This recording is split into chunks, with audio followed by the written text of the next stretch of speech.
pelo amor de Deus. Você nunca viu foto? Ele é engraçadinho. Ele é. Fala, bebê! Saúde. Saúde. Tchim, estamos no Rio de Janeiro, por quê? Craque em casa. Pois é, a gente veio aqui, ó, conhecer mais uma casa, mais uma figura importante do futebol. É isso. Pessoas que têm muito a mostrar e muito a dizer. Sabe por quê? Porque a bramosidade combina com futebol, com torcer, Copa, com história, enfim. E a gente já tá no clima. Pois é, Brahma, nossa parceira, tamo junto. Bora. Valeu demais. Casa? Bora, porque a regra é clara. Ih, rapaz.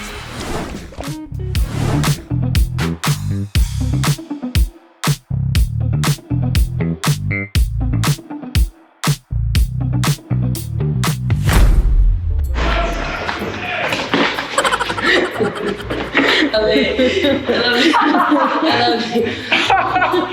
regra é clara, falta da cadeira na lei. Pergunta pro Arnaldo se isso aqui é pênalti. Essa cadeira aqui é da época da rainha. Quando Elizabeth II veio pro Pior Brasil. que nem quebrou, ela é assim mesmo. Vou processar o prédio. Quando ela veio pro Brasil, ela sentou nessa cadeira, então você acabou de gastar 3 milhões de reais. Fui derrubada, aqui é pênalti, Arnaldo. Aqui, ó. Caiu. Caiu da cadeira. Fui derrubada aqui, ó. Pegaram meu tornosa. Aqui, ó. Tá doido. Sofri.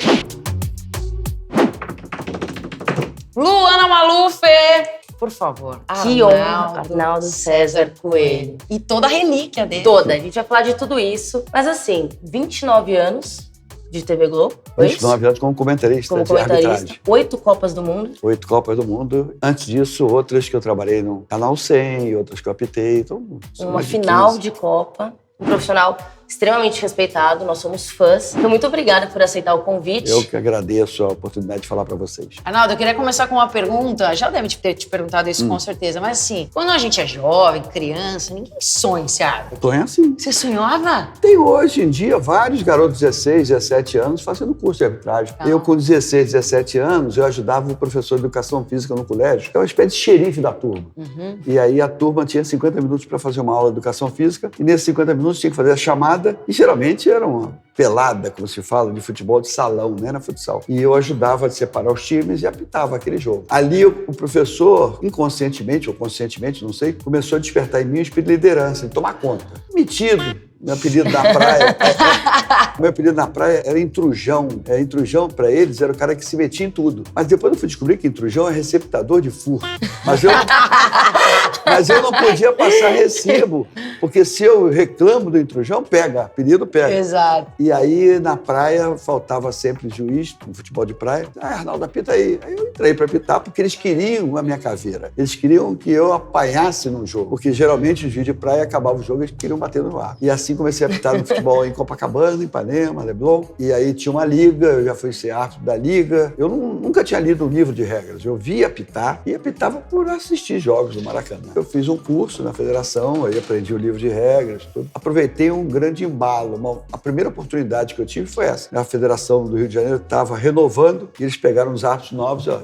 Bom, e numa dessas oportunidades, eu estava apitando um jogo em Curitiba e o presidente da Federação Paulista me viu apitar e mandou um emissário falar comigo, olha, nós queremos levar você para São Paulo, contratado. Eu, garoto, 20 e poucos anos, 22, 23. Aí fui para São Paulo, contratado, por sorte, porque eu tinha sido demitido da empresa que eu trabalhava. E aí fui apitar em São Paulo, estava 8 jogos por mês e a coisa foi andando. E nesse período, você já tinha ingressado na Faculdade de Educação Física. Eu me formei em Educação Física, fiz curso de técnico de futebol, me formei em técnico de futebol, comecei a dar aula no Colégio Pedro II, que é um colégio federal, um concurso federal aqui no Rio de Janeiro, e paralelamente a isso, futebol, e logo junto com isso, o mercado financeiro. Eu acho muito doido, assim, porque as pessoas que não têm a oportunidade de conversar com alguém que trabalha em arbitragem e tudo mais, acham que o árbitro vive disso. E ainda não, né? Ainda não. Hoje em dia dá. Ele não tem a oportunidade de fazer outras coisas. Pra ter uma ideia, eu apitava futebol, dava aula de educação física, tinha uma moto, porque tinha sempre jogo, quarto e domingo.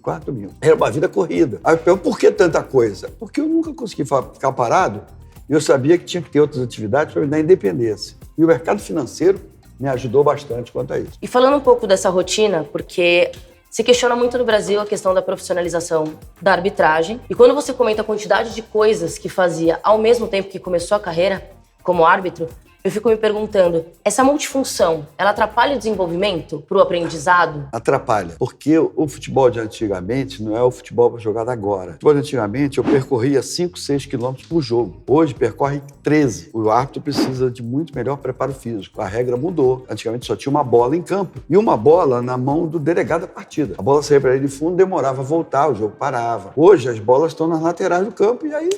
Então, antigamente, atrasava a bola pro goleiro, o goleiro ficava quicando um tempão. A bola tem jogo. Não, hoje, se atrasar pro goleiro botar a mão na bola, tira indireto. Ele não pode ficar mais 6 segundos com a bola na mão. Isso tornou o futebol mais dinâmico, mais rápido, onde os jogadores precisam de mais preparo físico e o árbitro também. Por isso que hoje não dá para o cara fazer o que eu fazia. Eu ia para Porto Alegre, trabalhava o dia todo no mercado financeiro. Quando chegava às 6 da tarde, o cara falou assim, olha, tem jogo à noite. Aí eu falei, Aí eu ia para o hotel, tirava uma soneca de meia hora, ia para o campo e desempenhava bem o meu papel. Tem diferenças? Tem. O futebol era mais técnico? Era. Hoje é mais correria. Hoje o jogador pensa menos. O árbitro hoje pensa menos também. Hoje a bola está sempre quente. O que eu queria te perguntar é assim, até que ponto hoje o árbitro sofre mais pressão, é mais cobrado do que antigamente, ou era igual? Igual. Igual? Igual. A pressão sempre teve e vai sempre ter. Só que criaram um fato que os jogadores sentem que o árbitro não é mais aquela autoridade, aquela palavra final. É igual o gerente trabalhar, aí na hora que ele faz todo o planejamento, vem um diretor e diz, não, isso é errado, vamos mudar isso, mudar isso. Aí ele começa a ficar dependendo do diretor. Ele já faz um planejamento meio assim. Hoje o árbitro já não apita com aquela convicção porque ele sabe que tem algo acima dele que vai corrigir. Aí desvirtuou. Então, o árbitro do meu tempo, ele decidia, está decidido. Apitou, está apitado. E outra coisa, ele tem um monte de informações no ouvido que é um tumulto. O bandeirinha fala, o reserva fala, a cabine fala. Enfim, você tem que estar focado, concentrado, entendendo o jogo, vendo a lei da vantagem, vendo a distância que ele está apitando. 90 minutos focado. Hoje o cara está meio desligado. Mas, Arnaldo, não é uma questão de personalidade? Também. Do profissional? Também. Porque tem árbitros, antes, sem o VAR, tinha uma característica muito boa. Hoje, com o VAR, ele tem que fazer aquilo que preconiza um tal de protocolo. E se ele não fizer, o cara diz, olha, você está ruim do joelho, tem uma bengala aqui para você pegar essa bengala e sair para ir para a rua, e você abre mão da bengala para você cair na rua. Então, use a bengala. Aí ele entra em campo, ele não é mais o mesmo. Isso nivelou por baixo. Na sua visão, o VAR hoje, você acompanhou o processo da tecnologia chegando? Todinho. E você acha que o VAR, porque muitas tecnologias vieram, mas o VAR especificamente, ele atrapalha ou ele ajuda o futebol? Porque a gente tem visto erros consecutivos no VAR. Mas ele foi criado para ajudar. O que é a história do VAR? Era para saber o seguinte, a bola entrou ou não entrou? Porque na Copa do Mundo teve bola que entrou e o juiz não deu. Se é impedimento ou não é impedimento? Já é mais difícil. Porque o impedimento, conforme a regra, é no momento do passe. Então você tem que ter a imagem do momento do passe para saber a posição aqui do zagueiro, do atacante. Já é difícil. E o pior, é o único esporte que as linhas laterais do linha de fundo, linha de gol, tem 12 centímetros, porque 12 centímetros é o diâmetro da baliza. Então você pega um pincel e faz 12 centímetros. E a linha de impedimento é uma linha fininha, que é a linha de final de corrida de cavalo, aquele Photoshop. Só a pontinha do nariz aí, né? No atletismo, bota aquela linha. Isso tudo errado. Tinha que ser uma linha de 12 centímetros. Eu escrevi um artigo, provavelmente vai sair daqui a um mês, antes da Copa do Mundo, sugerindo o seguinte, se todas as linhas do futebol, a linha lateral, a linha de gol, a linha na área, a linha no meio do campo tem 12 centímetros, bote 12 centímetros a linha de impedimento. Porque assim, se o meu pé tiver um pouco na frente e na linha branca dos 12 centímetros tiver o pé do zagueiro, é a mesma linha, gol. Aí volta a ter mais gols. Eu estou escrevendo isso com a experiência de um cara que está metido nisso desde 1964, que fui a mais de 15 Copas do Mundo, que apitei 5 mundiais, 2 profissionais, 3 de amadores, apitei 2 Olimpíadas. Então, eu botei calção, eu botei o short. Não pode a camarada que nunca botou um calção, nunca botou um short, querer ensinar a regra de futebol ou escrever sobre regra de futebol, porque ele nunca entrou em campo, ele não sabe, não conhece. Então a gente tem uma pergunta, a regra não é clara, não? É clara. Ela não é justa. Não, ela é clara. Por que ela é clara? Por que tem a meia-lua? É um passo, você pega 9,15 metros, gira e tem a meia-lua. Então ela é clara. Por que no círculo central tem aquele círculo central, aquele enfeite? Não, é que os jogadores adversários têm que ficar fora do círculo central. Tudo tem uma razão. O que não é claro são os critérios de interpretação. Agora, pior do que nunca. Agora, eu jogo a bola, bateu aqui, pênalti. É isso. Era essas duas coisas que a gente queria te perguntar. A regra do impedimento E a bola pra na gente, mão. a gente não entende, bola na mão, a gente Bola não na mão concorda. virou pelada de várzea, pelada de aterro. Que os caras combinam assim, ó, bateu no braço... Chuta no braço dele. Opa, chuta no braço. Aí você tá, perigo, tem um cara dentro da grande área, você pum, Abre mão da jogada. Mira o braço dele. Coitado, o cara às vezes tá de costas, assim, bateu aqui, pênalti. Pois é. Aí vai pra televisão, aparece a foto. Olha lá a bola na mão. Vou contar uma história pra vocês. Uma vez um cara chegou e disse, Arnaldo, você viu esse gol que você deu? De que foi? Olha só, o atacante tá com a mão no ombro do adversário. Era a foto do lance. Falei, pô, mas a bola tá onde?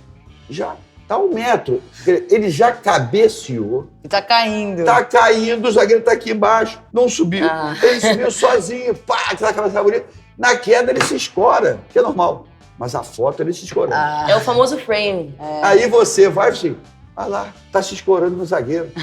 O VAR chama, anula o gol. Mas alguma vez você chegou em casa, foi tomar o seu Vai. banho de 2 horas e falou, Vai. fiz Errei. besteira. Na hora você sente. É? É igual dirigir automóvel. Você dá uma fechada, fui mal. Só que não tem o que se fazer. Não, nem olha pro cara que se fechou. Nem olha pra ele. Tá andando. Cara de pau. Porque se você ficar preocupado porque fechou o cara e vai no próximo sinal, ó, desculpa, ele vai xingar, não sei o quê, vai dar uma confusão. Mas a lei da compensação Não, existe? esse é que é o problema. Se você ficar preocupado que deu ou deixou de dar um pênalti e aquilo ficar te remoendo, é um inconsciente. Então você tem que estar focado. E às vezes você engole o lance, perde o lance, interpretou mal o lance, estava encoberto.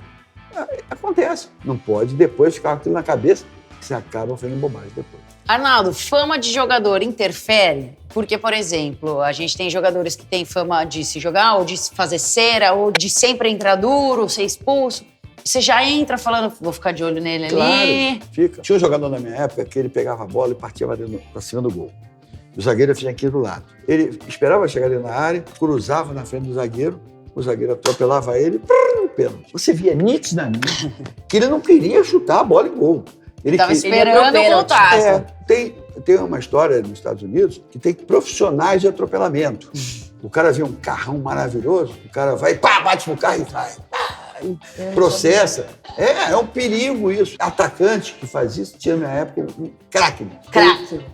Ele é perfeito. Ele é tão perfeito que uma vez ele entrou com uma pedra de gelo na mão, a bola estava aqui assim, pum, acertou a bola de gelo, a bola parou e ele pum, fez o gol. Não é possível. Ele era atacante, Quem é esse craque? é o Dé. Foi comentarista de arbitragem, um baixinho. Era malandro, esperto. Aí uma vez eu tô apitando o jogo em Campos, ele partiu com o zagueiro. A bola, o gramado era ruim, que começou a quicar. E eu digo, esse camarada vai atravessar na frente do cara. E o cara fugia, né, pra não atropelar ele. Quando chegou dentro da grande área, ele foi procurando o cara e pá, deixou o cara bater. Aí ele virou pênalti. A bola não tá nem em jogo, rapaz. A bola já tá na mão do Gandula lá atrás. Ele ficou esperando tanto o zagueiro chegar, que a bola correu mais do que ele e foi parar na mão do Gandula. Ele queria que eu marcasse pênalti. Por isso que é bom o árbitro assistir jogos, porque ele fica conhecendo as manhas, conhecendo como é a característica do jogador. O Brasil jogava, tinha o Gerson e tinha o Clodoaldo na Copa de 70. O Gerson, quando pegava a bola, você sabia que ele ia pegar a bola e lançar em profundidade. O que eu fazia? Ele matava a bola e eu já saía correndo. O Clodoaldo pegava a bola, ele tocava para um lado, tocava para o outro e ele armava. Era um jogador que prendia mais e armava o jogo. Eu, de tanto ver ele jogar, quando eu apitava, eu já sabia a característica. É a mesma coisa hoje em dia. Tem zagueiro, você sabe que ele não vai perder, ele vai na bola, mas ele não vai perder a viagem. Ele vai levantar o ponto e vai jogar o ponto lá na pista de atletismo. Você tem que correr junto já com a mão no cartão. Não dá nem chance dele virar. Já mete a mão no cartão e já vira de costas. Pá! Aí o time adversário já deu o cartão. Não. O cartão vai no bolso. Aí você vai lá. Aí o time adversário vem, pô, cartão. Aí o goleiro, sai lá de baixo, vem aqui te pressionar. Aí que ele bota a mão no cartão. Pra quê? Tá logo de cara. Já sabia. Mata a charada. Na marcação sempre tem esses jogadores que chegam mais. E quando o caso é um atacante, por exemplo, porque acaba que Neymar por ser o craque que é.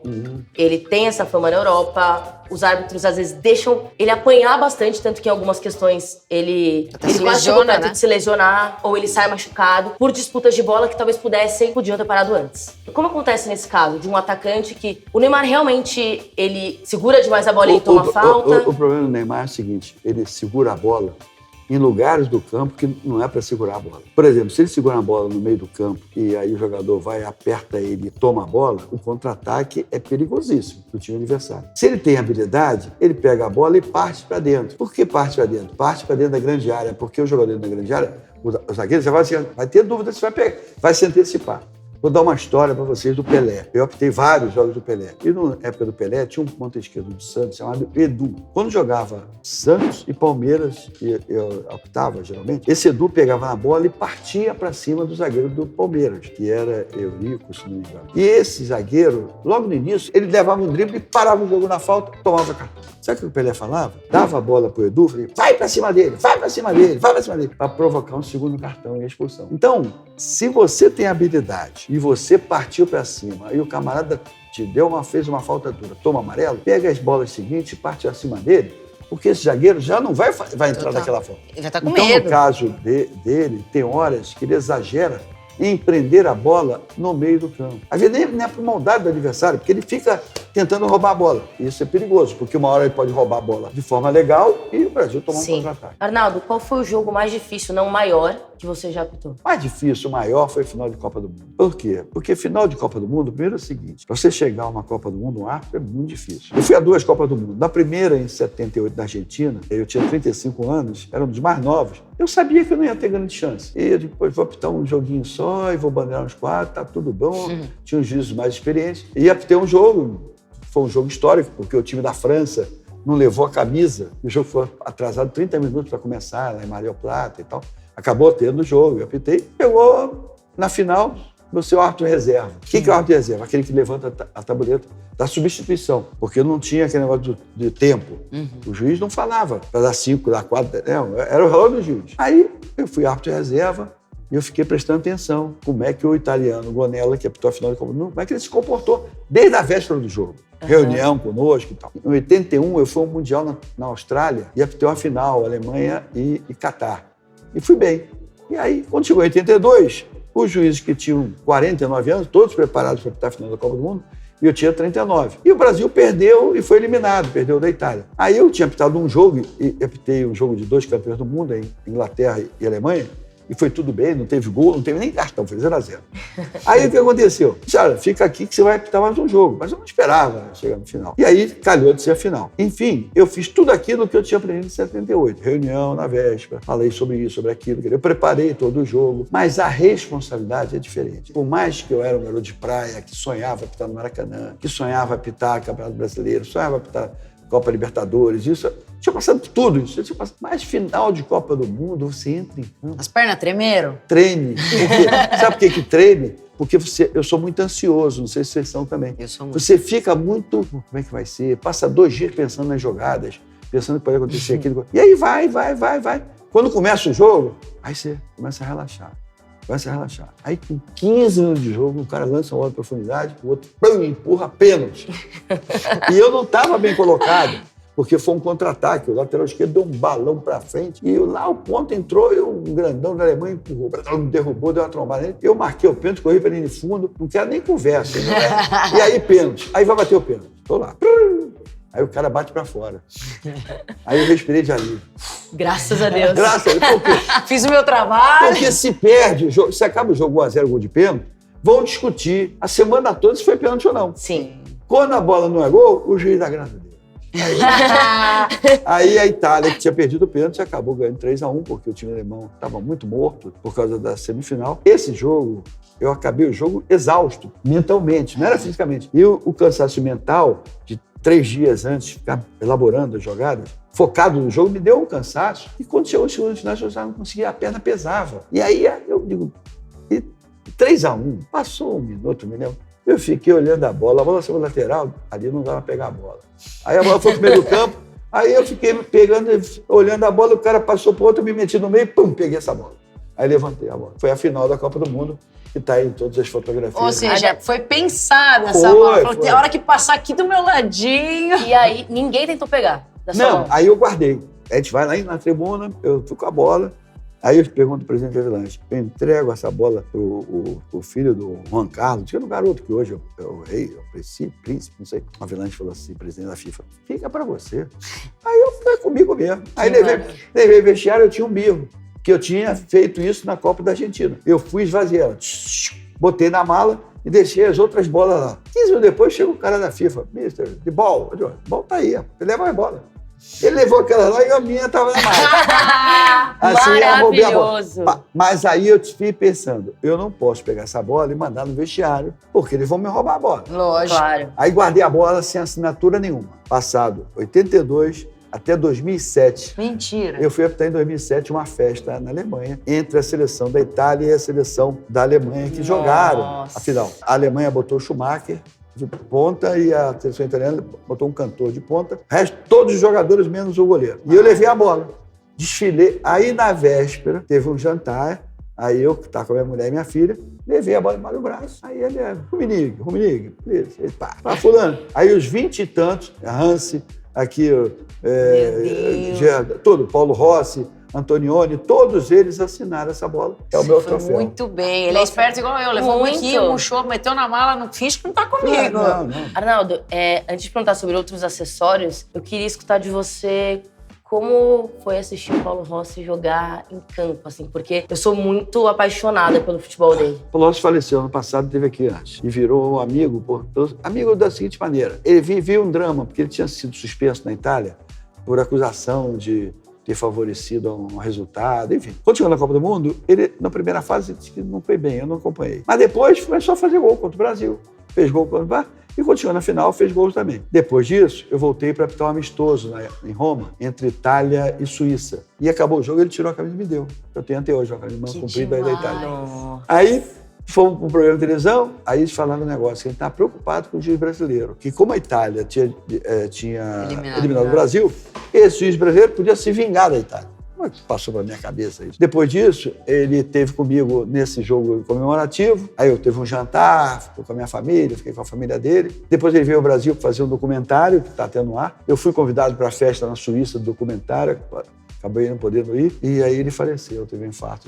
O que eu queria saber de você, sinceramente, assim mesmo, o árbitro da sua nacionalidade, né, você no caso brasileiro, a única pessoa que torce contra o país, né? Não. Porque se o Brasil vai, você não apita. Não, é o seguinte, futebol é jogo. Jogo, tudo pode acontecer. O árbitro que vai à Copa do Mundo já é uma grande vitória. Apitar a final, aí é acertar sozinho a loteria. Alguma vez você quis muito um objeto que estava em campo ou de algum jogador e não conseguiu? Nunca pedi camisa. Teve uma despedida do Zico. Que ele que pediu minha camisa, eu falei assim, então eu dou a minha, você me dá a sua. Aí ele me deu a camisa dele que acabou sumindo. Meu filho até hoje me cobra a camisa branca da despedida do Zico. Eu nunca fiz questão. Inclusive, tinha um regulamento da FIFA que eles costumavam dar presente para o juiz. Aí disse, não, só pode dar presente depois do jogo. Porque tinha jogos que o juiz ganhava um relógio de ouro antes do jogo. Nossa. E aí, tá errado, não pode, não. Aí a FIFA começou a proibir. Eu tenho uma questão sobre o futebol em si, o jogo jogado dentro de campo, porque é o seguinte, os esportes americanos é o tempo que conta da bola rolando. Uhum. E no Brasil a gente enfrenta uma certa dificuldade que em muitos jogos a gente tem 50% de bola rolando e, se eu não me engano, a FIFA pede 66%, é o ideal, né? Diz que é o ideal. Ninguém veio... Isso surgiu numa publicação num FIFA News, que é uma revista, que era, o ideal seria isso. Mas foi um cara que chutou. Sim. O problema é o seguinte, o jogo tem que ser ter 90 minutos. E agora tem acréscimo, porque agora tem VAR, substituição. Um monte. Dificilmente você vai suportar 90 minutos de jogo. O tempo é o ideal. Mas a minha questão é a cera. A minha pergunta era sobre a cera. Mas aí cabe ao ar.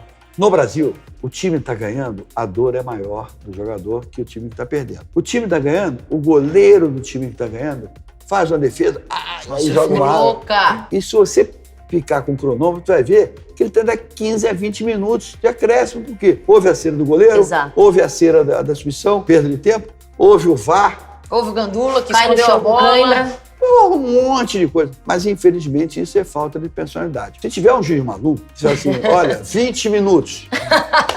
Vai acontecer um dia, 20 minutos. Aí os caras, pô, no outro jogo, mesmo juiz, 20 minutos. Aí eu fiquei, esse é aquele cara que dá 20 minutos. É assim. Outra dúvida, comportamento à beira do campo ali. Uma questão que tem sido muito debatida nos últimos tempos, por exemplo, o Abel Ferreira, que tem um ânimo um pouco exaltado. Mas não é só ele, não. Todos. Todos. Uns mais, outros menos.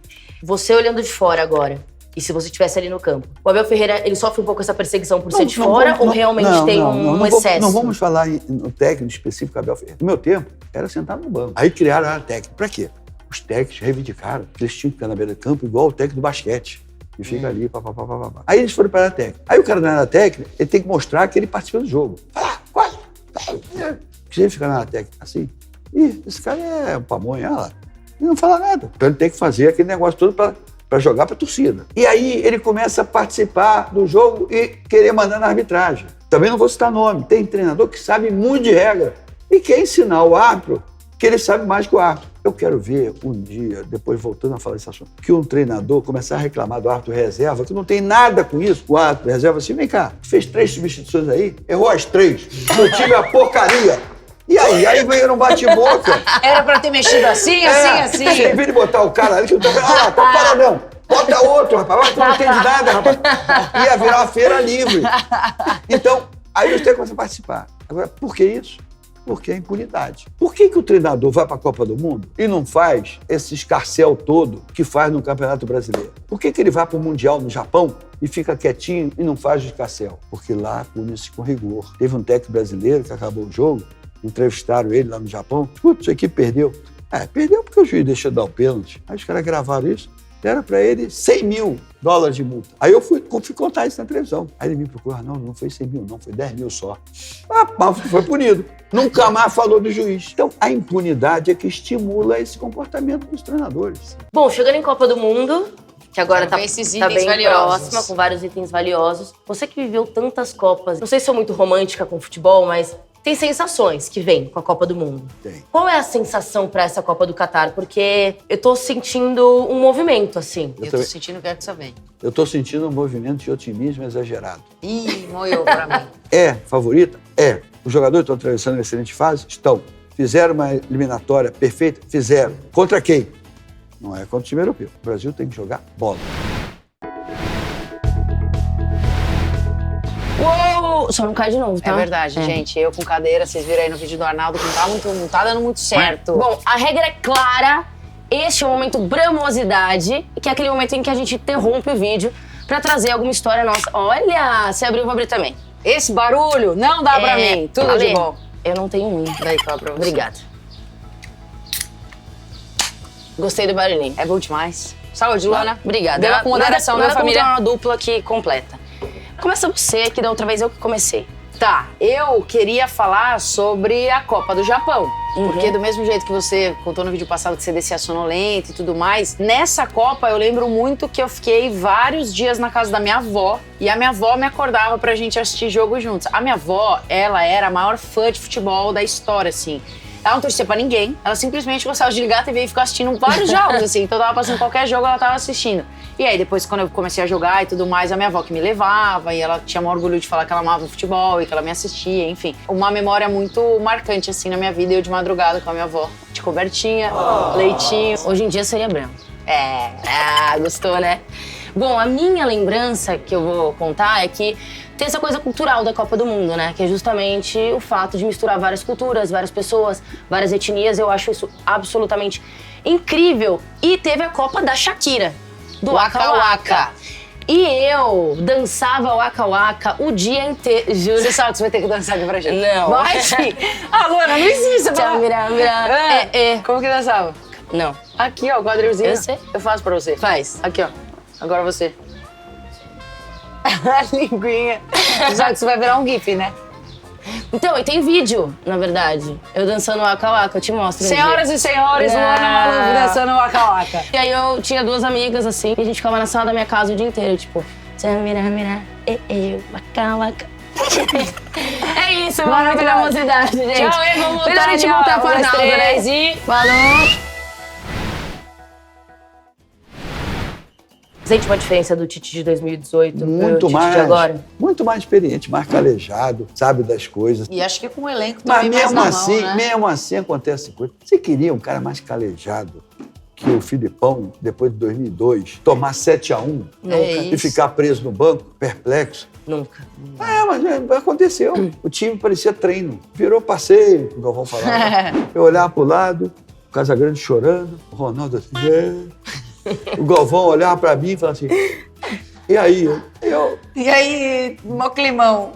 Paciência. Lulu, vamos?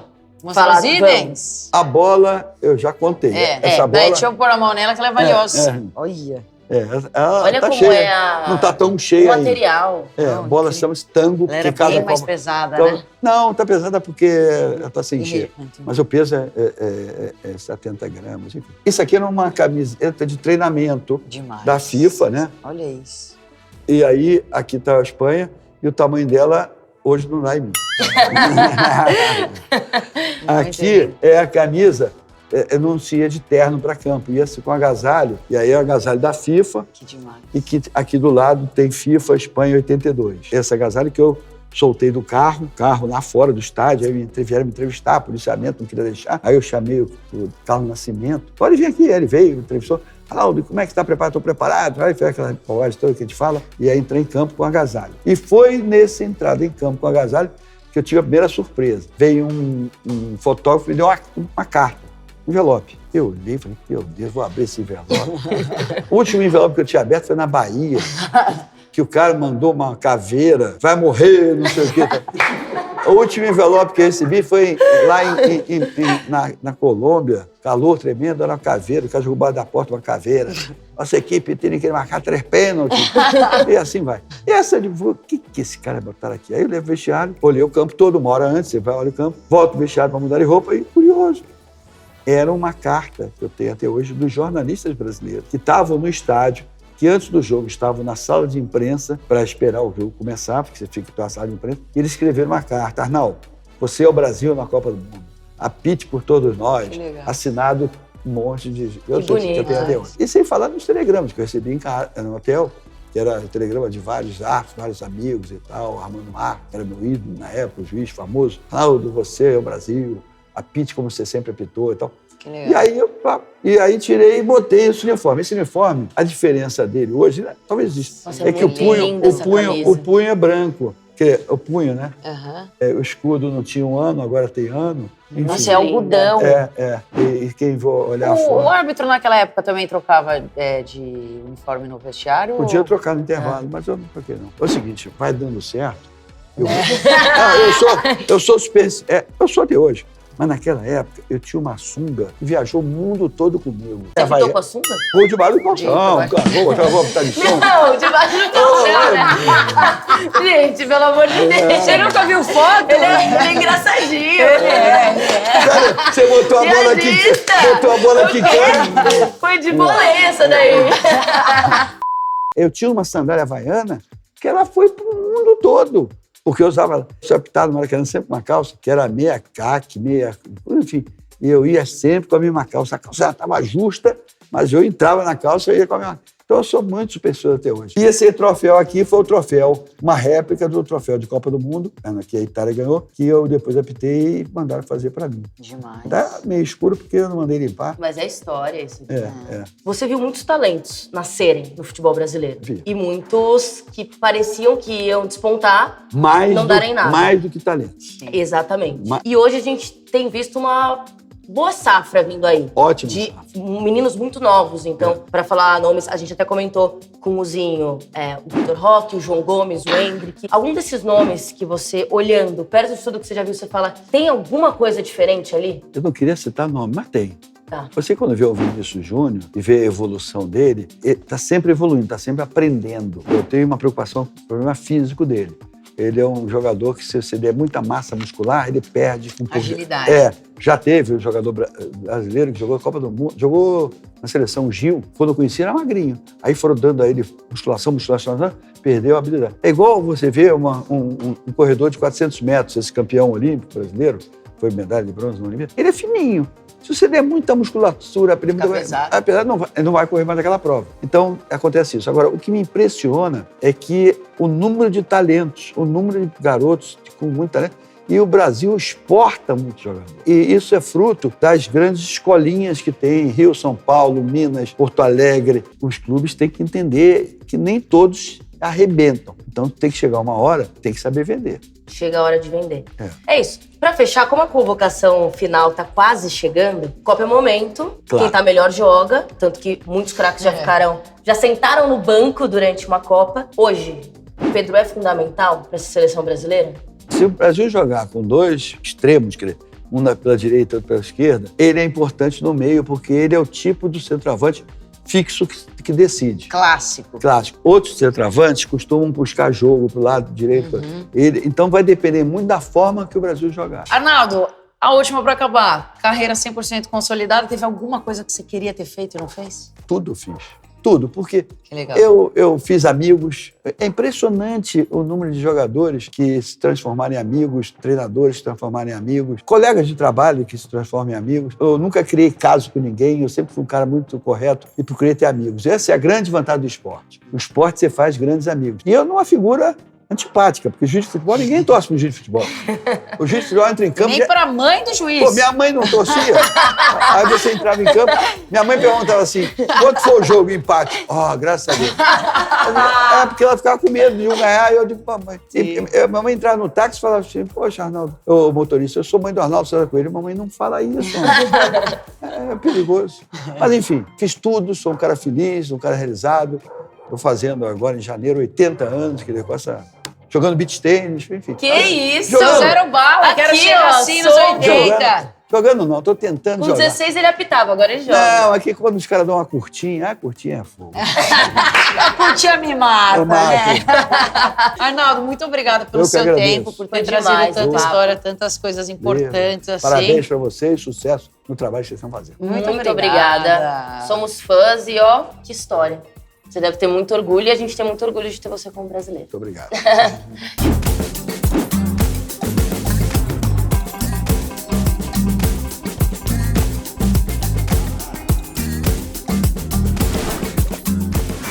Fim de mais um episódio com muita bramosidade para o craque em casa. Bom demais. Se você gostou, comenta aí. Comenta também quem você quer ver aqui. Quem é o nosso próximo convidada? Comenta também uma bramosidade em Copa do Mundo. Vai que você tem uma história legal. Eu já contei a minha. Eu também. Mas agora a gente quer saber a de vocês. Aquela história. Conta aqui pra gente. Brama, minha parceira. Nossa, tamo junto. Vocês são demais. Tô animada. Bora pra Copa? Tamo junto, Nath.